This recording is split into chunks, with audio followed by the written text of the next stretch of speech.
Loch Ness is enormous. It's a fantastic body of water. Since the 6th century, there have been reports that a monster lurks in the loch. And a good part of the evidence for the existence of a creature in this water is witness testimony. Miko Takala thinks he spotted the beast while walking the Loch Ness shoreline in 2003. I was near the water's edge, saw the creature. It was a kind of very dark brownish colour, a sort of scaly colour, much like a sort of snake-like texture. It wasn't just sitting there, it was actually swimming against the current. And I remember the hairs going up on the back of my neck because it was so vividly something that I had never seen before. Takala isn't the only one who insists he's laid eyes on the creature here.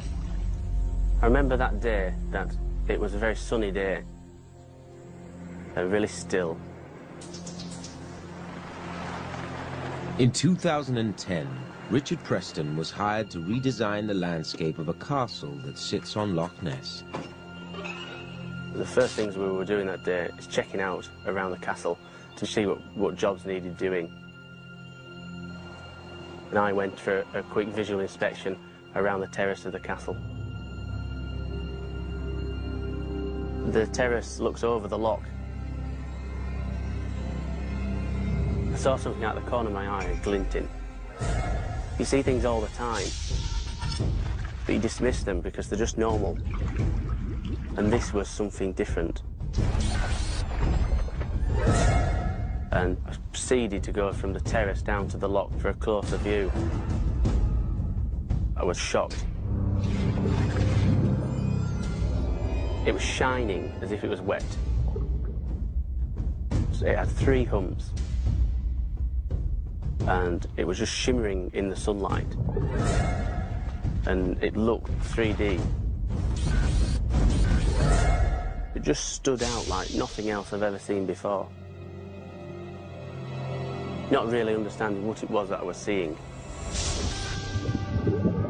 The story of the Loch Ness Monster isn't just a strange Scottish legend. Similar tales in faraway seas make this a global phenomenon. People insist they've seen cryptic creatures making unexpected appearances in photos and video. Oh, look at this! Over here! Oh my gosh! And rising from the waters. Some of these reported sightings come from the northeastern United States at Lake Champlain.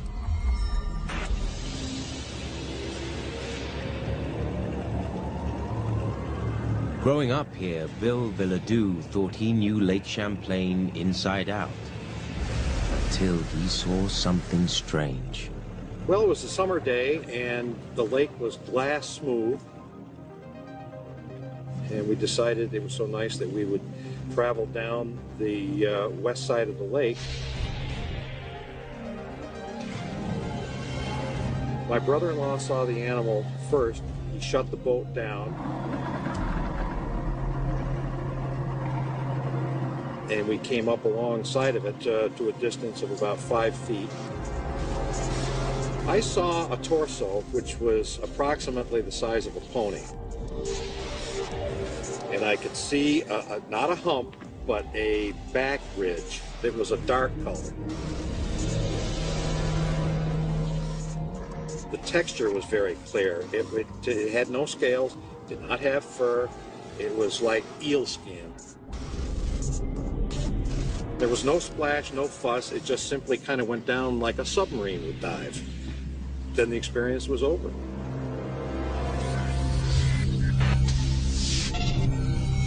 There's another place in North America where the legend of a sea monster has also taken hold. The inlets of Vancouver Island, Canada, sit at a similar latitude as Lake Champlain. But unlike Lake Champlain, there's a wide open path here to the vast ocean. In the late 1990s, Robert Iverson stepped out of his house on Vancouver Island. Well, I was sitting in the chair there, just looking out into the water. And I saw this 3 humps come up.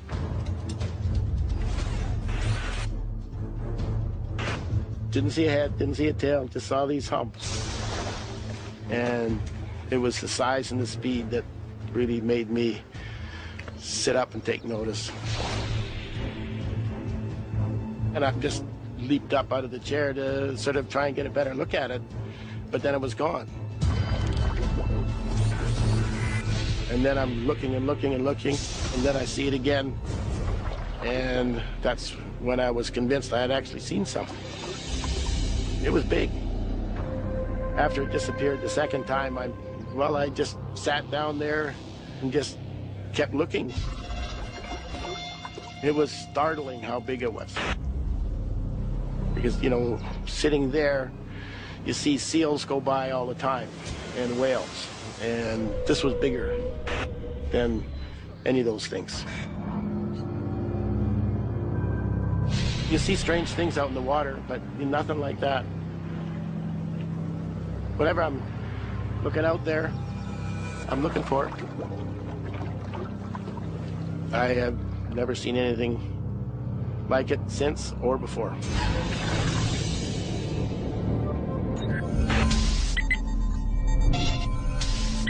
But back at Loch Ness in Scotland, Richard Preston has more than just his word for what he saw.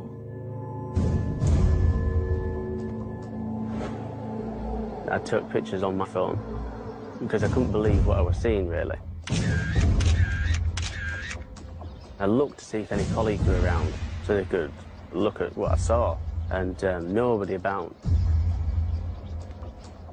And I turned back round to the loch. There was nothing. Not a wave, a wake, or anything, just still. It just disappeared. Researcher Miko Takala believes Preston might have captured a rare picture of the elusive creature. This is a promising sighting. The interesting thing about these photos is it looks fairly large. I would have to estimate it at 15 to 25 meters long.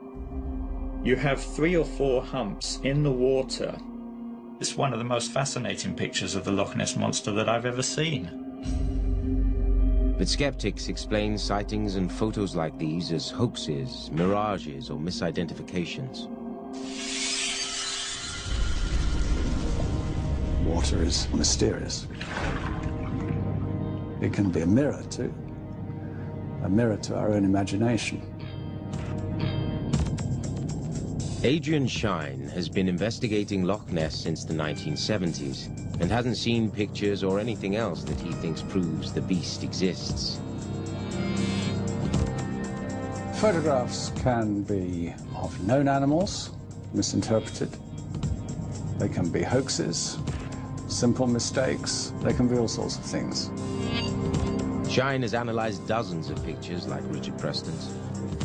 In the case of Richard's photo, you've got an honest man taking a picture in good light conditions of something that we're quite definitely convinced was there.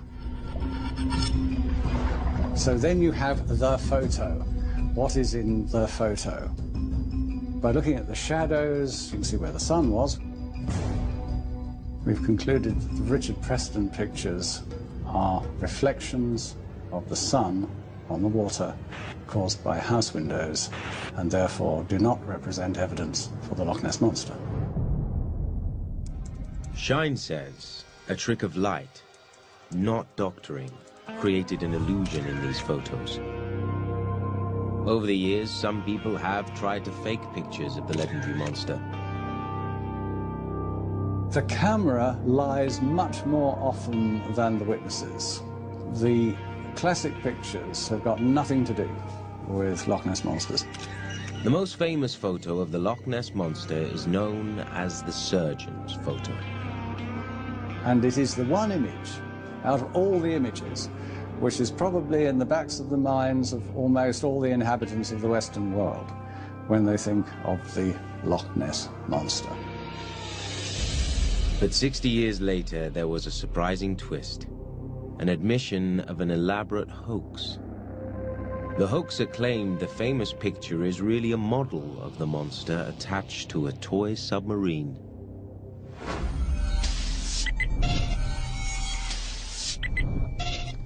Back on Vancouver Island, former oceanography professor Dr. Paul LeBlond and illustrator Jason Walton are poring over witness reports of sea creatures. This 2009 video shot off the coast of Alaska has them buzzing. This is taken by Kelly Nash from his fishing boat. There's a sandbar at the just at the back there. And the fishing boat's over here. The head occasionally comes up. At one point, there's a jet of water that comes up in the air. It blows. Pretty amazing. This is the only example that we have, I think, of one of these animals blowing from the back of its head, apparently. Right. The blurry video makes it hard to tell exactly what this is. Walton has also created sketches based on descriptions from witnesses who report seeing a sea monster. There's the head, there's the tail, it has serrations at the top there. The witness descriptions have been so regular and they match each other so well, I really do think that there's a large mystery in our oceans. Eyewitness testimony in a court of law would hold a great deal of weight, but science is not the law. People's impressions of what they see might be influenced by their expectations, by one's memory, by one's desire to make a story that you can rationalize.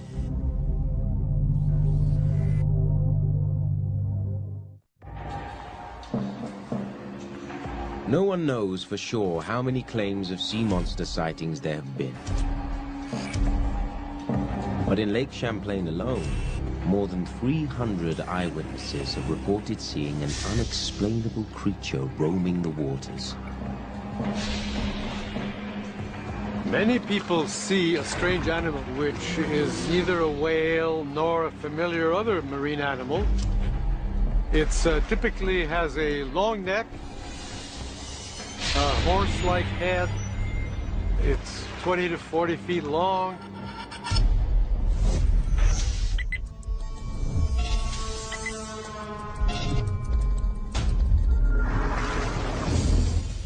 Over the past 16 years, biologist Dr. Ellen Marsden of the University of Vermont has documented over 70 species of native fish living in Lake Champlain, but has found nothing large or serpentine. There's nothing in existence today that has that sort of configuration. There have been many attempts to prove the existence of the monster of Lake Champlain, and searching can be a challenge. Lake Champlain's big. Underneath the surface, it's not only a huge three-dimensional area to look, but the visibility's bad, so you've got a fairly limited sphere of vision. And Marsden says for a creature to survive here over time, there would be signs that it's breeding. This is one of the biggest arguments against there being a lake monster. You can't have just one. You've got to have something like 50 for a stable population. 500 to 5,000 is a more comfortable population to be sure that it will continue over time. You'd think you'd see them a little bit more often. The lack of physical evidence does not deter those dedicated to tracking sea creatures that many consider fictional. And that includes searching along Canada's Pacific coast.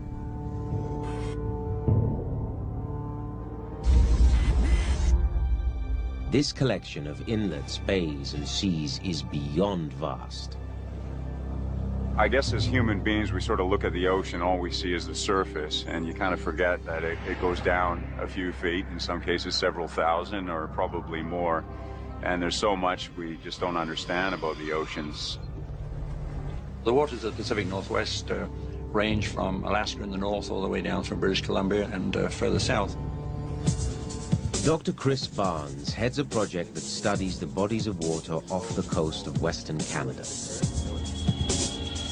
They have a deep continental slope that goes down to about 2,500 meters onto the abyssal plain, the abyss, as it were. So a very complex system from the oceanographic viewpoint. Lots of creatures use that series of waterways to travel back and forth from the Pacific. There are large whales and sea lions, wolf eels and giant octopus. And perhaps, some believe, even a sea monster.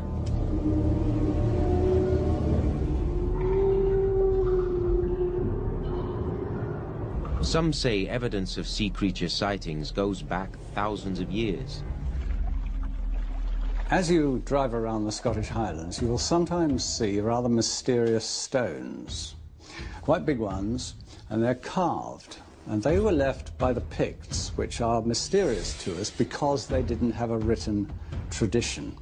But they did carve these stones, and it's been suggested that one particular image, which is sometimes characterized as the Pictish elephant, might be the Loch Ness monster. LeBlond and Walton hope to prove that the waters off Vancouver Island are home to this legendary sea creature.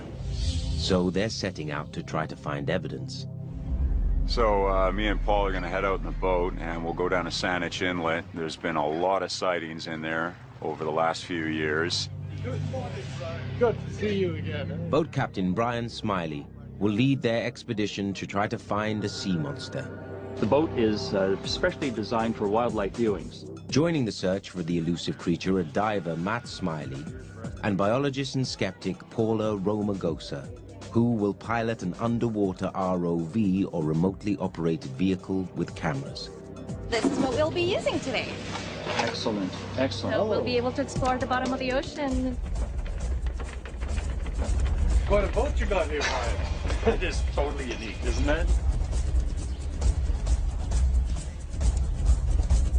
Yeah, it'll definitely give us a very stable platform to be able to work from today and allow us access into some of these little coves and bays that deeper draft vessels definitely can't get into. As the boat heads out, Romagosa preps the ROV for its underwater mission. So it has two cameras. This one here is a color camera. Yeah. The one down here is a black and white. So if we're deep in the water, where there's very little light, it's better to use the black and white camera. LeBlond is eager to put the camera in the water. But even he has no idea what they'll find out there. As LeBlond makes final preparations for his expedition in Canada's Saanich Inlet, a group of researchers are in the northeastern United States, planning their own sea creature hunt in Lake Champlain. But they are using a different technique. They believe that what you can't see, you might be able to hear.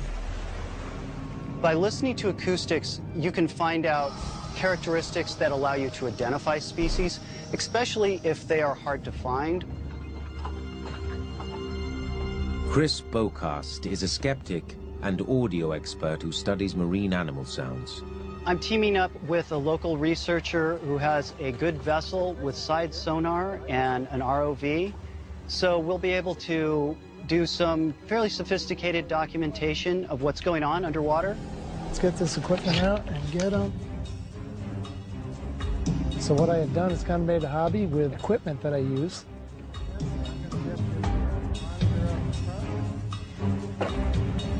So now I can go anywhere in Lake Champlain to see what's on the bottom. ROV operator Barney Bristow doesn't know what's out there, but he's eager to find out.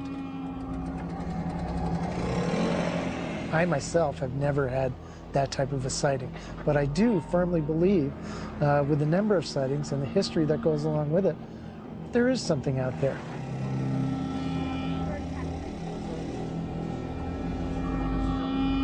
As Bristow and Bocas make their way across Lake Champlain, hoping to track the creature by the sound it makes,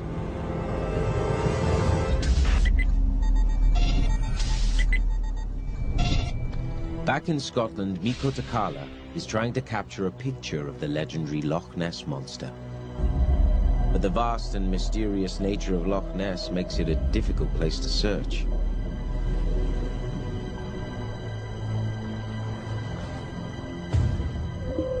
All this water is very dark, and that's due to the peat stain from the bogs. So you don't see very far underwater. It's an inhospitable, difficult environment to research.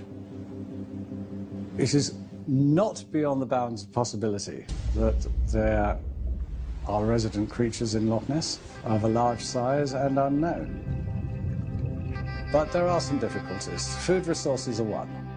Loch Ness is unproductive in a biological sense to sustain a viable breeding population of very large predators. That's a problem.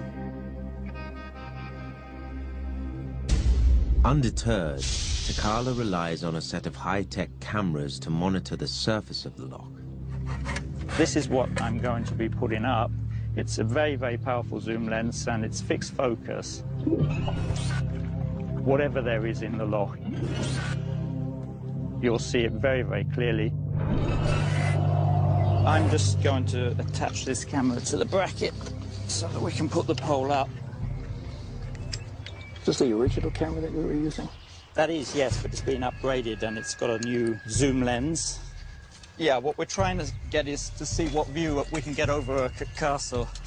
If you can hold it there, sure. Yep, that's great.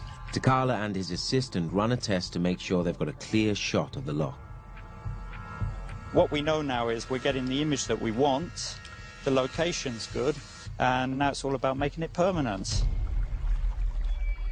It's a numbers game because we are zooming on tightly on a very small area, but an area that the monster is seen the most often.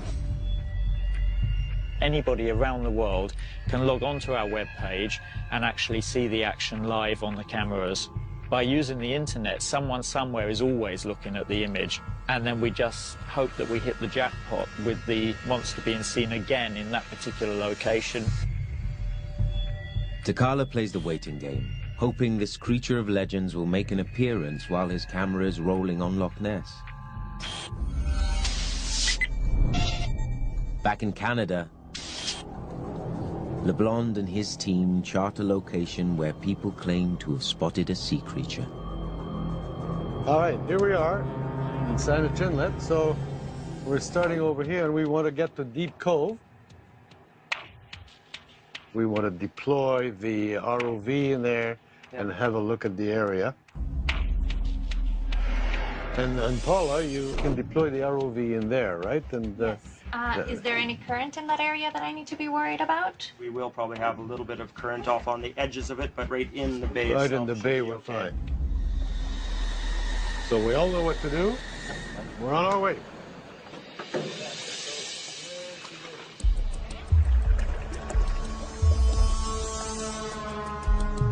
LeBlond eagerly watches and waits, while Paula gets the ROV ready for action.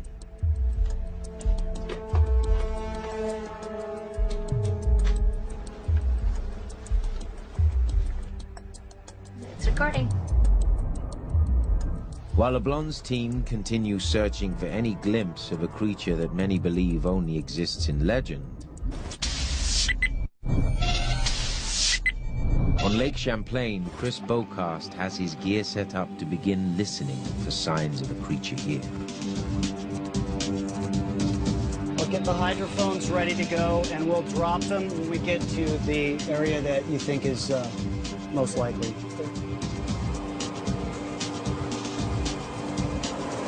If there is an animal that makes sounds on any kind of a regular basis, we should be able to capture that. What they're hoping to capture is echolocation. It's a sound animals make when they send high-pitched signals through the water.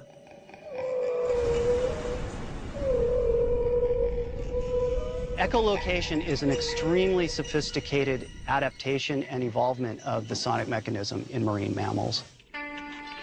To really be able to analyze these very low infrasonic sounds below our range of hearing, you need special recorders. So we're going to be recording at a sample rate of 96 kilohertz. This is an active hydrophone. It's extremely sensitive. We'll put it over on one side. If there's something out there, if it does make sounds, we'll find it. One of the challenges in searching this lake is its sheer size. The lake is about 120 miles long, and at its widest, which is off of Burlington, I believe it's something like 20 miles in width. Patricia Manley is a marine geologist. Her husband, Tom, is an oceanographer. They both teach at Middlebury College in Vermont. Lake Champlain was actually formed by a unique set of circumstances that involved glacial activity. About 10,000 years ago, retreating glaciers helped sweep the Atlantic Ocean right into Lake Champlain, and all kinds of sea creatures came with it. We actually had whales coming in from the Atlantic Ocean, and we have a lot of their fossils. In 1849, workers on a lakeside railroad line made a surprising discovery. We uncovered some bones, contacted the local naturalists, said, what have we got here? There was a fossilized whale from the period of time when the lake was part of the ocean. Marsden and the Manleys are skeptical that anything related to that period could still exist here. I can't say that I've ever seen anything that looks in any way, shape, or form to some kind of prehistoric monster. Bocast hopes that what he hears today might help solve the mystery of what could be lurking in Lake Champlain. We're in about, right now, in about 15 feet of water. Is that a good depth to be doing? That should be fine. Okay. With their echolocation recorders, this team can track animals in any direction. So we're recording everything right now off the active microphone onto this recorder.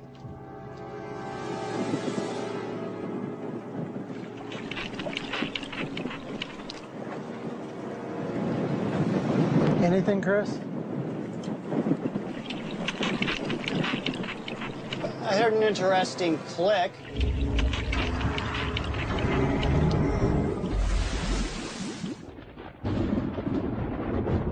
A storm front appears on the horizon of Lake Champlain.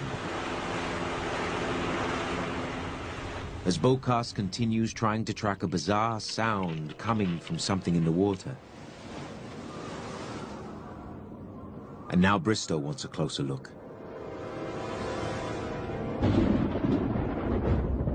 Yep, go ahead. Just let tether out as I go, Bob.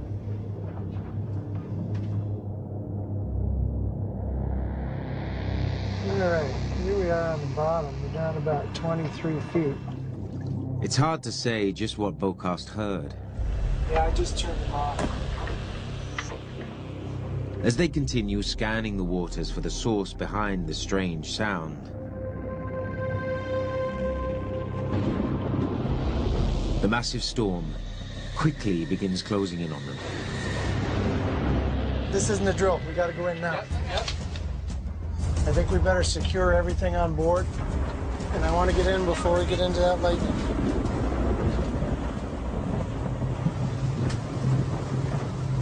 While Bocast cuts his search of Lake Champlain short, LeBlond and his team in Canada change tactics. And we're at the surface. So far, the crew has struck out in searching for the creature at the bottom of the water, so they shift their focus to the surface.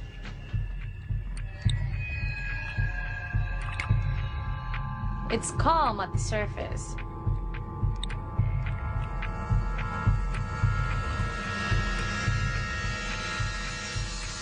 Still no action? Nothing yet. Okay, we're gonna try going to the bottom. Go back to the bottom. See what's happening down there.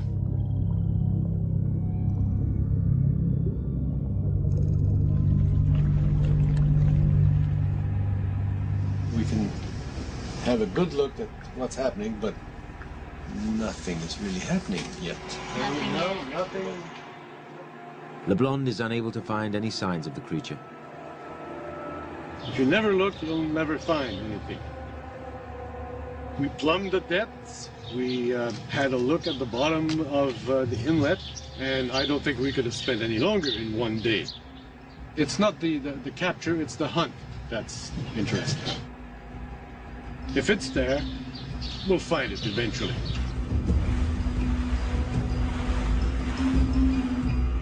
LeBlond and his team in Canada call it a day and head for land.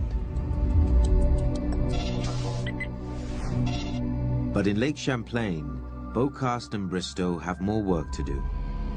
They have found shelter from the storm that cut their audio expedition short. Beaucast analyzes the audio files he captured, hoping to find a recording of something that might match the claimed sightings. I've got a couple, looks like rapping sounds or something like that. Let's zoom in on that. Looks like we have some intensity here.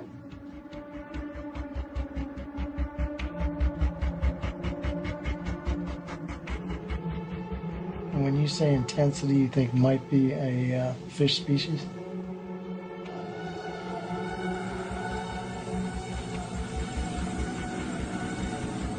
These are not echolocation sounds.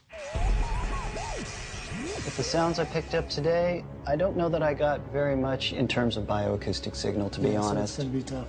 Yeah. Yeah.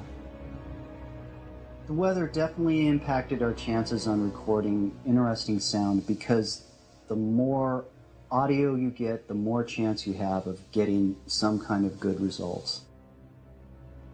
All Beaucast picked up were man-made sounds, and no trace of the creature that people say they've seen here.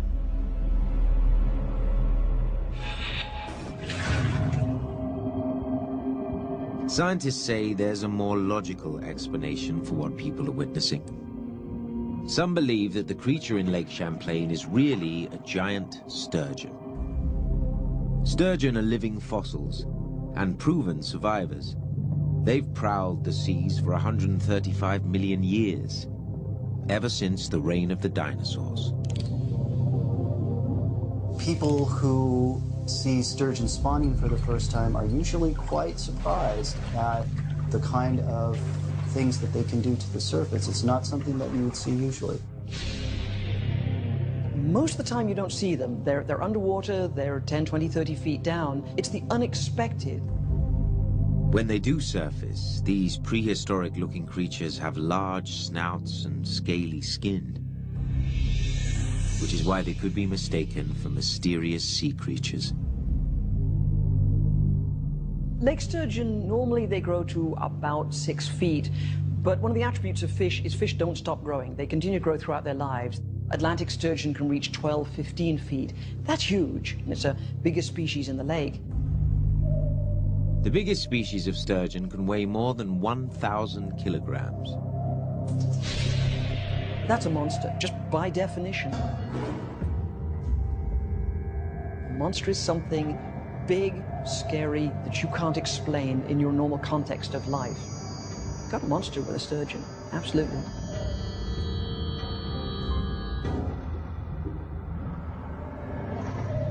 I think the creature was definitely not a fish, definitely not a snake, and definitely not a mammal. But I know there's been sightings of something out there beyond a fish, beyond the sturgeon, that is a mystery. And still others believe that a completely new species may be what people are seeing. So the ocean remained mysterious because they're difficult to get to, and they're very large, they're very deep, and they're very inhospitable, and they're full of strange creatures. People continue to discover new animals in the ocean, especially at great depths.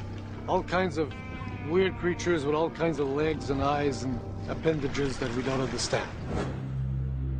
While searches have come up empty in Lake Champlain in western Canada, on Loch Ness, Takala thinks his cameras have picked up on something. Something he claims supports another hypothesis. What I'm looking at here is a strange dark region in the waves where our camera has actually zoomed onto the loch, the surface of the loch. You can see other grey and dark areas. This is particularly dark and forms a distinct shape, so we traced it, and it, to us anyway, looks like it could be a plesiosaur, a creature from the dinosaur period swimming in Loch Ness. It's been 65 million years since plesiosaurs ruled the waterways. But some say this creature still lives in Loch Ness. Landscaper Richard Preston knows he saw something out there, and Takala has studied his photos closely, searching for evidence that it could be a plesiosaur.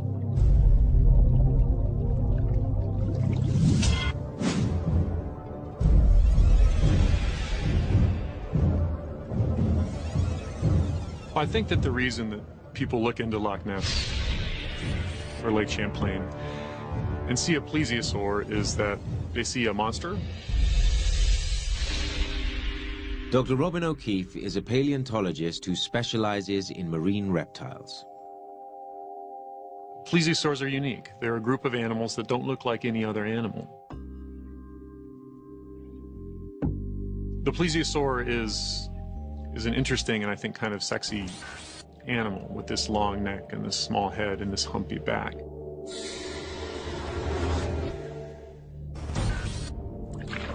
They all had 4 flippers that they used to fly around with underwater. The best analogs that we have alive today are things like sea lions or even penguins. Plesiosaurs are relatively large animals. They varied in size from under 2 meters to up to 12 to 15 meters. But there's a problem with the theory that the Loch Ness monster is a plesiosaur. We have good evidence that this big asteroid or comet hit the Earth about 65.5 million years ago.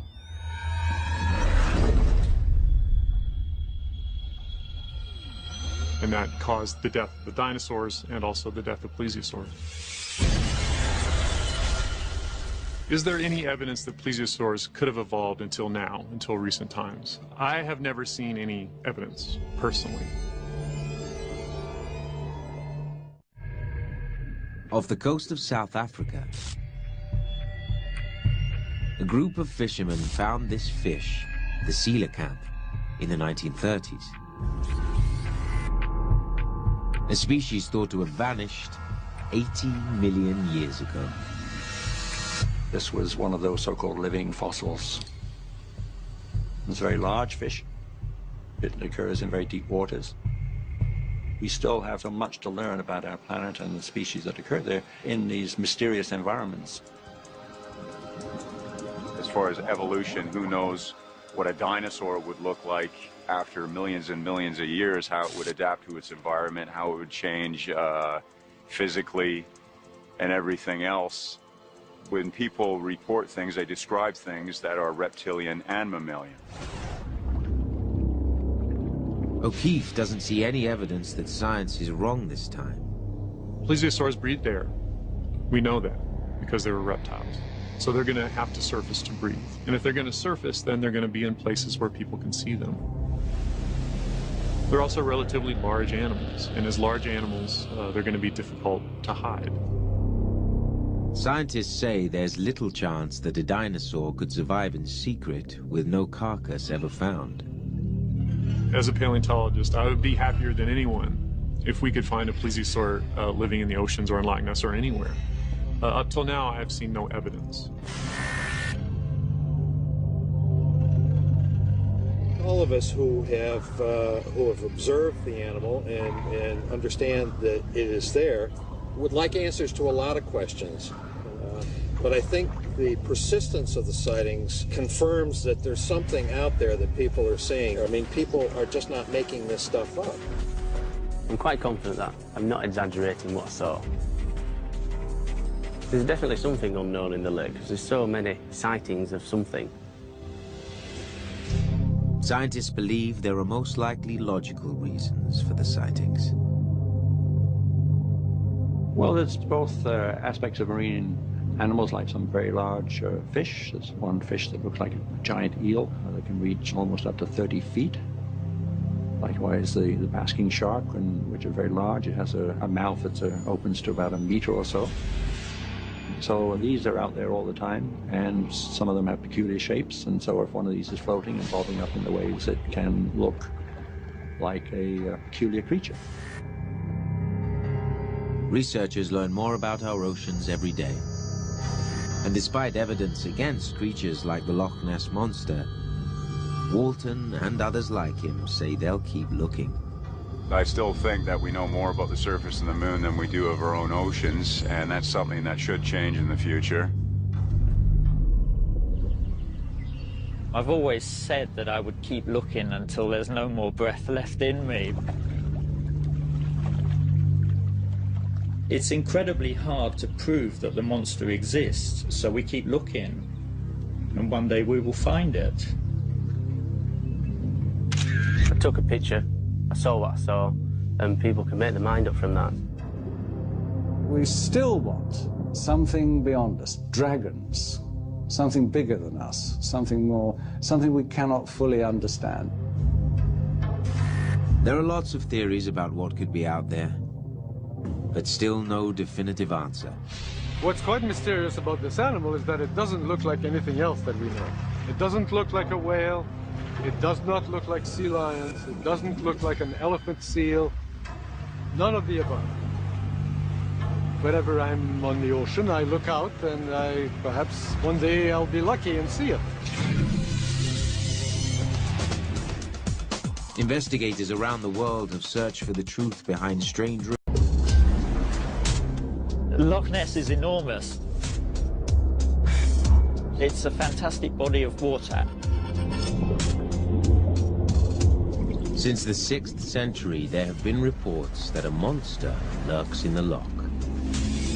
A good part of the evidence for the existence of a creature in this water is witness testimony. Mikko Takala thinks he spotted the beast while walking the Loch Ness shoreline in 2003. I was near the water's edge, saw the creature.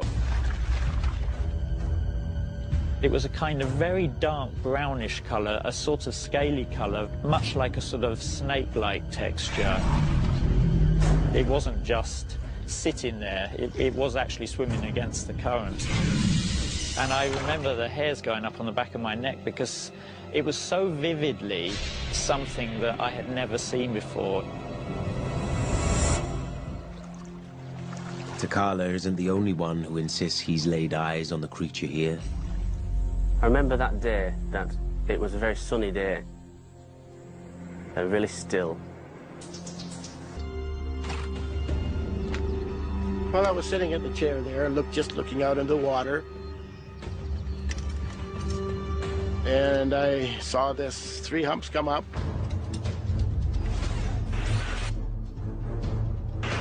Didn't see a head, didn't see a tail, just saw these humps. And it was the size and the speed that really made me sit up and take notice. And I just leaped up out of the chair to sort of try and get a better look at it, but then it was gone. And then I'm looking and looking and looking, and then I see it again. And that's when I was convinced I had actually seen something. It was big. After it disappeared the second time, I just sat down there and just kept looking. It was startling how big it was. Because, you know, sitting there, You see seals go by all the time, and whales. And this was bigger than any of those things. You see strange things out in the water, but nothing like that. Whatever I'm... In 2010, Richard Preston was hired to redesign the landscape of a castle that sits on Loch Ness.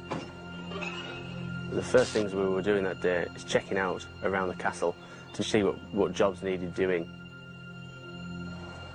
And I went for a quick visual inspection around the terrace of the castle. The terrace looks over the loch.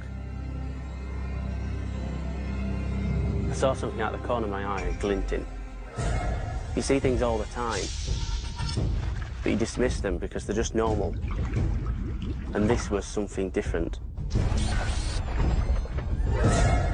And I proceeded to go from the terrace down to the loch for a closer view. I was shocked. It was shining as if it was wet. So it had 3 humps. And it was just shimmering in the sunlight. And it looked 3D. It just stood out like nothing else I've ever seen before. Not really understanding what it was that I was seeing. And we came up alongside of it to a distance of about 5 feet. I saw a torso which was approximately the size of a pony. And I could see, not a hump, but a back ridge that was a dark color. The texture was very clear. It had no scales, did not have fur. It was like eel skin. There was no splash, no fuss. It just simply kind of went down like a submarine would dive. Then the experience was over.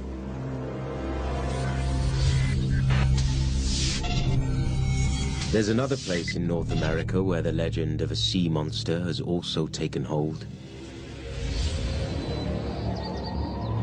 The inlets of Vancouver Island, Canada, sit at a similar latitude as Lake Champlain. But unlike Lake Champlain, there's a wide open path here to the vast ocean.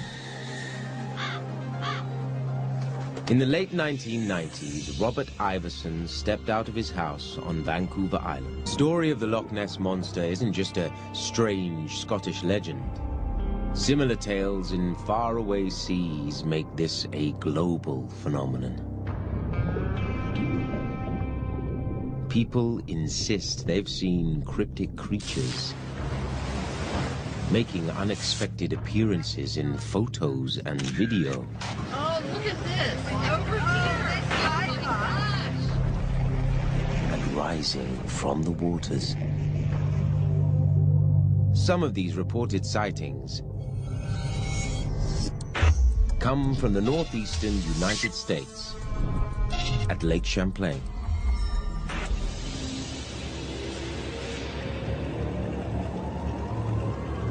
Growing up here, Bill Villadue thought he knew Lake Champlain inside out, until he saw something strange. Well, it was a summer day, and the lake was glass smooth.